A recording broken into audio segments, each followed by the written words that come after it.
Olá! Especialistas debatem eventos climáticos extremos no 21º Seminário Internacional realizado pelo MPMG.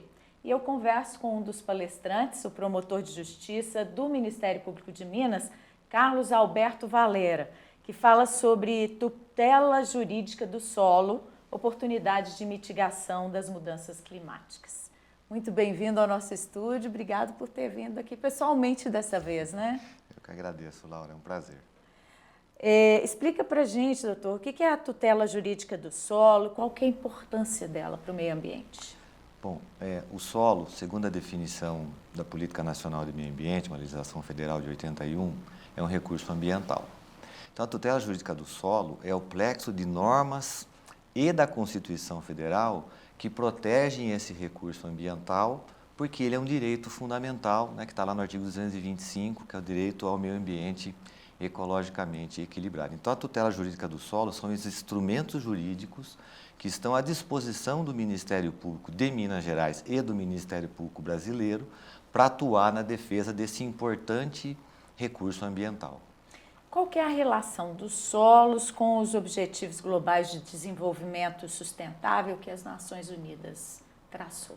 De forma direta ou indireta, o solo está relacionado com os 17 ODS. Podemos citar agricultura e combate à fome, mudanças climáticas, vida terrestre, dentre outros. Por quê? Porque o solo é onde acontece a maioria dos processos geoquímicos e outros processos que sustentam a vida na Terra. Vamos dar só um exemplo claro para todos, né? É no solo que nós produzimos os nossos alimentos. Então, evidentemente, esse recurso ele é estratégico, porque ele tem variadas funções, mas a principal dela é alimentar a nossa população, trazendo segurança alimentar. E como é que nós temos tratado o solo? Muito mal, infelizmente. Os dados do censo de 2017, eles indicam que o Brasil possui 350 milhões de hectares em produção. Desses 350 milhões, aproximadamente 160 milhões estão com pastagens. E desses 160 milhões, pasmem, esse dado não é nosso, é um dado da própria Embrapa, 100 milhões tem algum tipo de degradação. Então, vejam, numa matriz produtiva de 350 milhões, 100 milhões, praticamente um terço de toda a matriz produtiva brasileira, estão com pastagens degradadas que apresentam algum tipo de degradação. Então, ou seja, o Brasil está tratando muito mal os seus solos. Resumindo, a gente tira o proveito do solo para produzir, né, carne e plantações de todas as espécies, mas não está cuidando dele para que ele seja perene. Exato. Eu sei que é uma palavra já surrada, né, sustentabilidade. Então, mas assim, o que nós temos que entender? O solo é um ecossistema e ele precisa de ações de manejo. Então, quando essas ações de manejo são inadequadas, ele sofre um processo de degradação e ele compromete os atributos físicos e químicos daquele solo. Então, o que nós temos que fazer?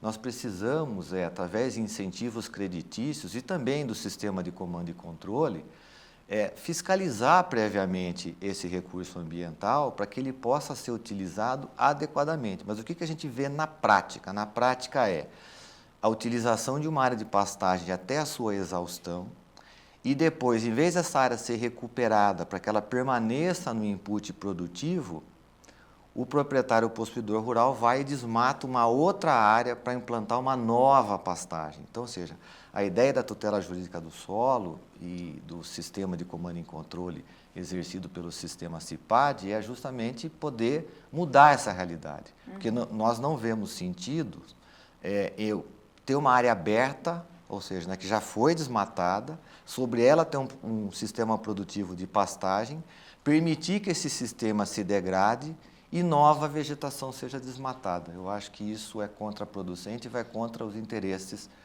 do povo brasileiro. O senhor falou no sistema CIPAD, explica para a gente o que ele é. Ah, sim.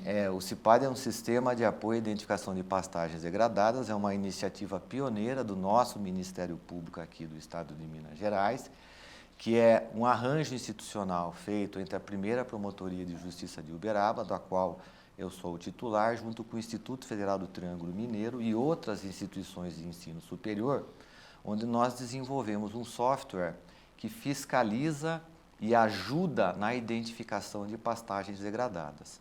E aí, identificadas essas propriedades rurais, esses laudos são encaminhados para a primeira Promotoria de Justiça e nós instauramos inquéritos civis e vamos verificar a forma de recuperação desses solos. Então, é uma fiscalização remota ou tem fiscalização presencial? As duas. Uhum.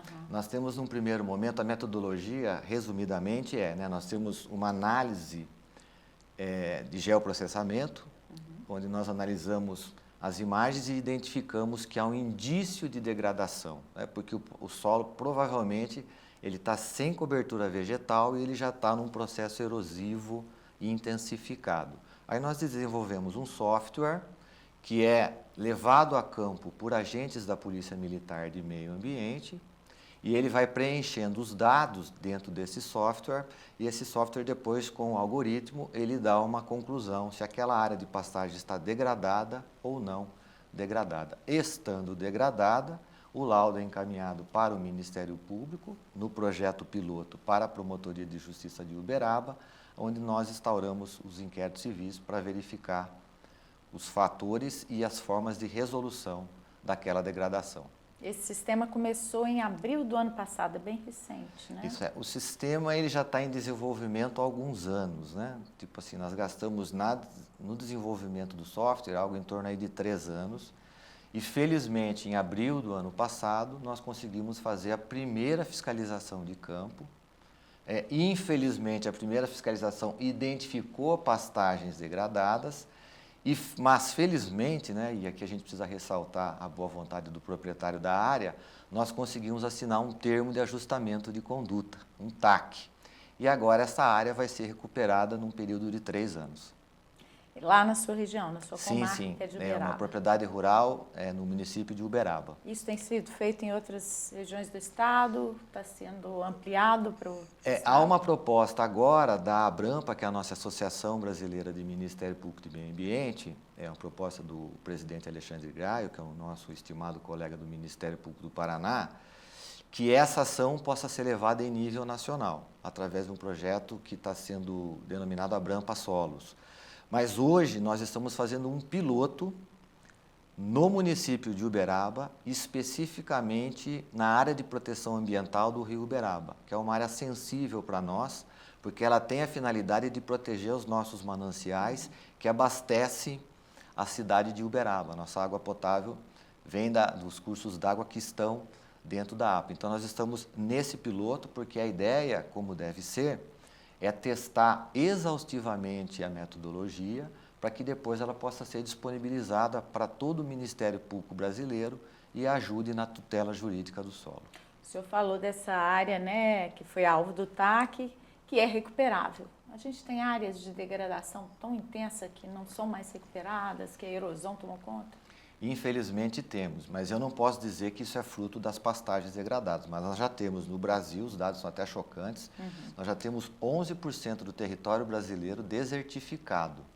Isso ocorre mais no bioma Caatinga, porque isso pressupõe o clima árido ou semiárido, mas é preocupante sim. E ainda que nós não cheguemos à desertificação, se o nível de degradação for tão intenso, se torna economicamente inviável fazer a recuperação do solo. Daí porque nós acreditamos muito que o CIPAD possa ter uma atuação preventiva, ou seja, nós detectarmos logo no começo as degradações e possamos chamar os proprietários rurais, conscientizando-os e dando a oportunidade deles recuperarem essas áreas, trazendo-as novamente para o input produtivo. Uma questão de conscientização mesmo, porque, né, uma hora o recurso vai ser finito. Sim, com certeza, porque assim, as pessoas precisam entender que, embora o Brasil seja abundante, seja um país continental, se nós não tratarmos com consciência, e mais do que consciência, com ética, o que nós vamos deixar para as futuras gerações? O espaço geográfico vai continuar o mesmo, e a população, porventura, pode aumentar. Então, nós temos que ter muita responsabilidade. E aí eu volto a dizer, não me parece nada adequado que nós tenhamos 1/3 da nossa matriz produtiva com algum tipo de degradação. Me parece mais acertado nós financiarmos ações de recuperação do que simplesmente, como vem acontecendo, emitirmos autorizações para desmatamento de vegetação nativa para implantação de novas pastagens, quando eu já tenho áreas abertas para essa finalidade. Além da pecuária, a política de crédito agrícola no Brasil compromete esse desenvolvimento sustentável? Como é que ela funciona hoje ou como deveria funcionar? Vamos deixar uma coisa clara, né? Nós não somos contra a pecuária, muitíssimo pelo contrário. A pecuária e o agro como um todo é um importante segmento do nosso país, representa algo em torno aí de 27% do nosso PIB. O que nós criticamos é a pecuária que não adota as boas práticas e gera pastagens degradadas. Essa é a nossa linha de atuação. E o crédito agrícola, ele pode atuar prioritariamente em duas frentes. A primeira frente, olhe, se você tem áreas degradadas na sua propriedade rural, eu não vou financiar novos sistemas produtivos enquanto essas áreas não forem recuperadas. Esse é o primeiro ponto, ou seja, não ofertar crédito agrícola para áreas que tenham passivos ambientais, notadamente de pastagens degradadas. E num segundo momento, se essa pastagem degradada, ela assim o está, porque o proprietário rural perdeu a sua capacidade de investimento, por que não um percentual do crédito agrícola, e nós sugerimos 5% no primeiro momento, possa ser utilizado para a recuperação dessas áreas. E aí, num universo de 20 anos, nós podemos, em teoria, eliminar esses 100 milhões de hectares que estão degradados. Então, é preciso fazer essa distinção, né? Ninguém é contra, muito pelo contrário, a pecuária, o agro e toda a atividade agro-silvopastoril. O que nós somos contra é que aquele proprietário rural deixe o seu melhor ativo, que é o solo, chegar ao nível de degradação. É uma questão de consciência mesmo, né, de uso do solo. Eu queria agora que o senhor explicasse para a gente o que significa essa mitigação das mudanças climáticas. Bom, como eu disse, né, o Brasil, dada seu tamanho continental e mais de 160 milhões de hectares com pastagens degradadas, se nós conseguirmos recuperar essas pastagens, segundo dados da academia, nós temos uma possibilidade de sequestrar 40% de todos os gases de efeito estufa da América Latina. Então, é um jogo que a gente está chamando de ganha-ganha. Primeiro, se eu recupero uma pastagem degradada, eu aumento a produtividade. Então, ou seja, mais renda para o produtor rural. Em contrapartida, como a pastagem está bem manejada, ela passa a sequestrar carbono. E aí surge uma outra oportunidade de negócio, que é o crédito de carbono. Então, vejam que só o Brasil, nessa única ação, ou seja, cuidar adequadamente das suas áreas de pastagem, sozinho, tem uma capacidade de sequestrar 40% dos gases de efeito estufa de toda a América Latina. O senhor fala sequestrar e deixar de fazer a emissão que é nociva. Sim, sem dúvida, porque aí você tem dados que indicam que a pastagem bem manejada no primeiro 5 anos, ela sai de uma linha negativa para uma linha positiva. E aí isso fica muito claro. Por quê? Porque quando eu adoto a boa prática, o carbono fica no solo, ele não é emitido para a atmosfera. Por que o Acordo de Paris, que foi assinado em 2015, é tão importante para a legislação climática? Assim, tem duas leituras, né? A primeira leitura é que o Acordo de Paris está extremamente desgastado, porque são sucessivos adiamentos, sucessivas mudanças de metas, enfim. Mas, em contrapartida, e eu quero ser otimista, né? Ele tem uma razão histórica muito significativa.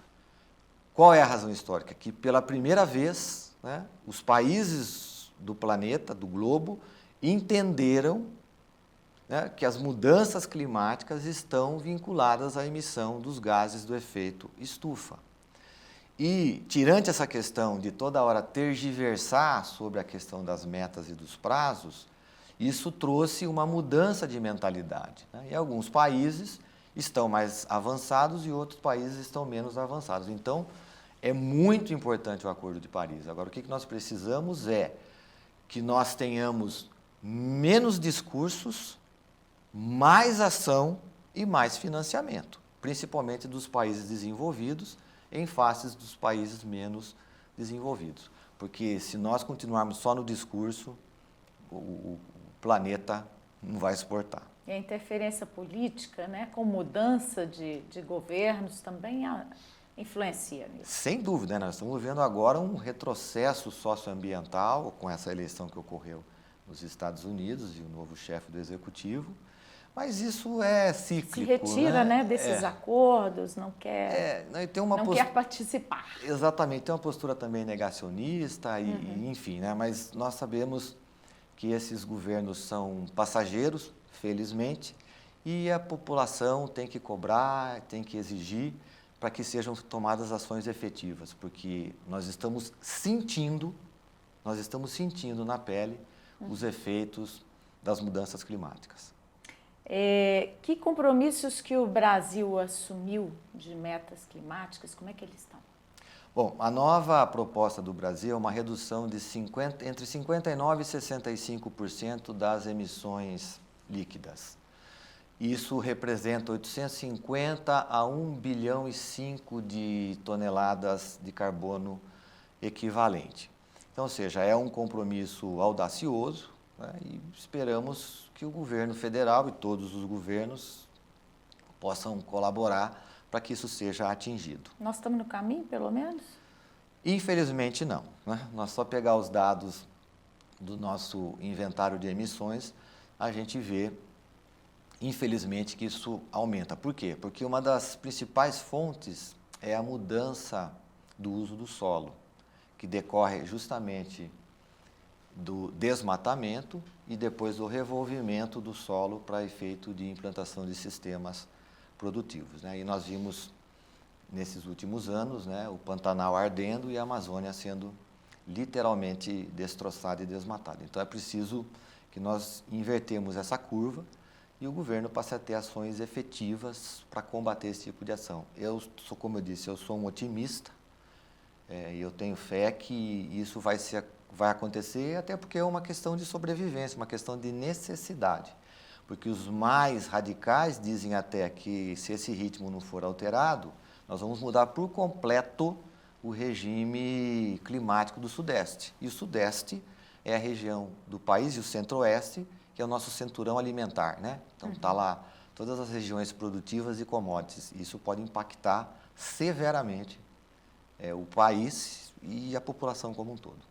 O senhor, então, não acredita que o Brasil possa alcançar a neutralidade climática até 2050? Está muito próximo esse prazo? No cenário atual, eu não acredito, mas como eu disse, há tempo, né? Basta se ter vontade política e se fazer os investimentos adequados, que é possível, sim. Eu só estou me referindo a esse momento histórico, onde, infelizmente, a coisa de 2 anos atrás, nós vimos o Pantanal arder e nós vimos um desmatamento recorde na Amazônia. O senhor estava falando dessas mudanças na política de créditos, essa iniciativa do CIPAD, esse tipo de medidas que tem que ser adotadas, o que mais que deve ser feito? Sem dúvida. Você tocou por 2 vezes na questão da conscientização. É isso, né?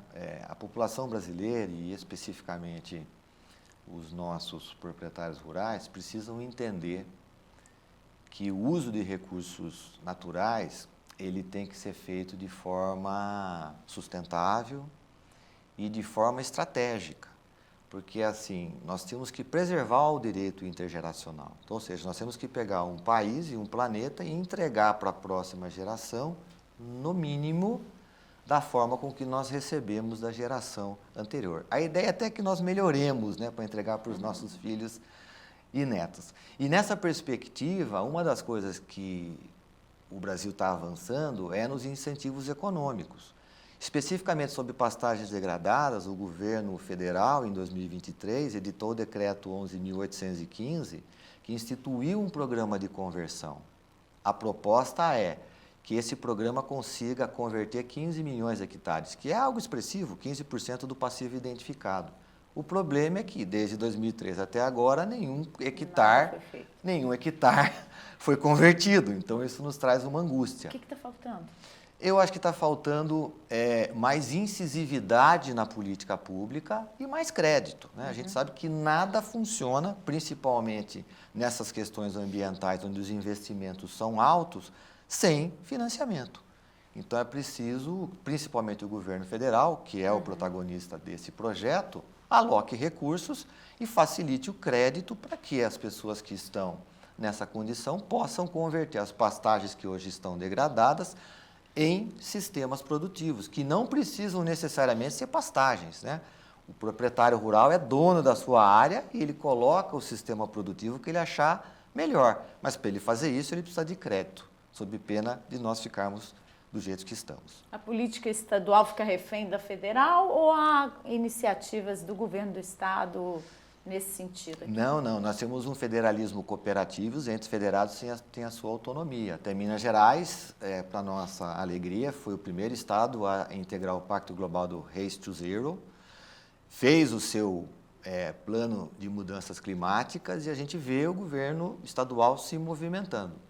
Mas isso precisa ter uma sinergia, né? Não adianta o governo federal e Minas, nós precisamos que isso contagie todos os gestores brasileiros para que nós possamos, dentro dessa perspectiva de diálogo e de conscientização, conscientizar os produtores rurais que aquelas áreas degradadas precisam ser recuperadas. E só há recuperação com dinheiro, com investimento. A gente falou de negacionismo, né, dos Estados Unidos, mas a gente aqui está vivendo muito isso com a polarização política, né? Nós vimos o estrago das inundações no sul, né, muito por causa de uma política agrícola também que não beneficiou não contemplou essa possibilidade. Assim, né?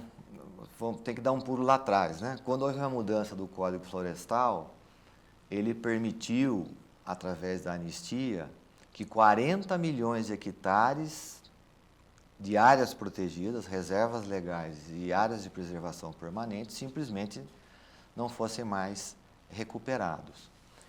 Tudo bem, né? Esse momento histórico passou, o Supremo Tribunal Federal falou que a legislação vale, então é a legislação que nós temos para aplicar. Mas mesmo assim, passados 12 anos, né, praticamente 13 anos, agora em maio vai fazer 13 anos o Código Federal, nós ainda não vemos a sua implementação. Então, ou seja, é preciso que todos entendam que aquilo que a gente via em filmes de ficção científica, que nós achávamos que não iríamos ver, está acontecendo. E algo precisa ser feito. E não adianta vir com esse discurso de, mas a China, os Estados Unidos, não. Nós temos que cuidar do nosso quintal, porque nós também temos que trabalhar com a ideia de microclimas para evitar essas catástrofes. Falando de mitigação de mudança climática, há ações individuais que qualquer cidadão, eu, você, possamos adotar para ajudar nisso?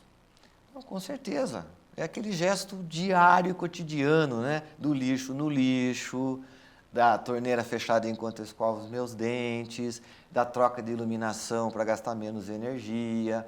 Enfim, aquelas pequenas coisas do dia a dia que na profusão de 220 milhões de habitantes que o Brasil tem, pode fazer diferença no final do dia. E no ponto, fica sempre aquela incisividade, né? Tudo está relacionado com a nossa conscientização e com a nossa educação. Então, o brasileiro precisa entender que a questão ambiental não é problema só do Ministério Público, é também do Ministério Público, porque o nosso texto constitucional diz que o dever de preservar o meio ambiente ecologicamente equilibrado é do poder público e da coletividade. Então, se todos nós nos unirmos, né, sociedade civil, poder público, gestores, poderes constituídos, com certeza, nós vamos proteger melhor o nosso meio ambiente. E protegendo melhor o nosso meio ambiente, nós temos a perspectiva de que essas alterações, essas mudanças climáticas extremas possam se estabilizar e, quisera Deus, acabarem. E a gente tem uma cultura que é bem perdulária, né? A gente culpa muito o primeiro mundo por essas mudanças climáticas, países ricos, emissão maior de carbono, mas a gente não cuida dos recursos nossos, porque eles são, né, a gente tem uma abundância de água, né, solo muito vasto. Essa consciência precisa mudar? Com certeza. Vamos pegar os dados são chocantes, né? Metade do Brasil não tem saneamento básico. Né? Nós gastamos em média... Isso compromete o solo e a água. Compromete tudo, né? Sem contar que para cada real investido em saneamento, eu economizo R$4 na saúde pública. Ou $1 ou $4, né? Como queiram. Fora isso, nós temos também as questões relacionadas ao consumo de água. A ONU recomenda 120 litros por dia por habitante. No Brasil, a média é 240. Nós geramos, em média, de 800 gramas a 1 quilo de lixo por dia, cada habitante. Então, vejam que é algo que precisa ser repensado. Mas isso não é culpa só da população, isso é culpa de tudo, né? Eu sempre brinco, eu vou em qualquer loja, a gente compra, vem uma caixa, um papel de seda, Poxa, eu até falo para a pessoa, falo, não, mas para que tanto? E às vezes vem até a sacola e dentro da sacola um plástico. Então, todo esse conceito precisa ser repensado, né? É o que a gente sempre brinca, né? Menos é mais, né? Então, sempre praticar a ideia do menos é mais. Muito obrigada pela sua entrevista, por ter vindo aqui conversar conosco e um bom evento. Muito obrigado, sigo sempre à disposição. Muito obrigado. Obrigada. A você que está nos assistindo, confira os nossos outros programas nesse canal do YouTube, mpmg.oficial, e acompanhe as notícias do Ministério Público de Minas, sempre pelo nosso site e pelas redes sociais do Ministério Público. Até breve, obrigada.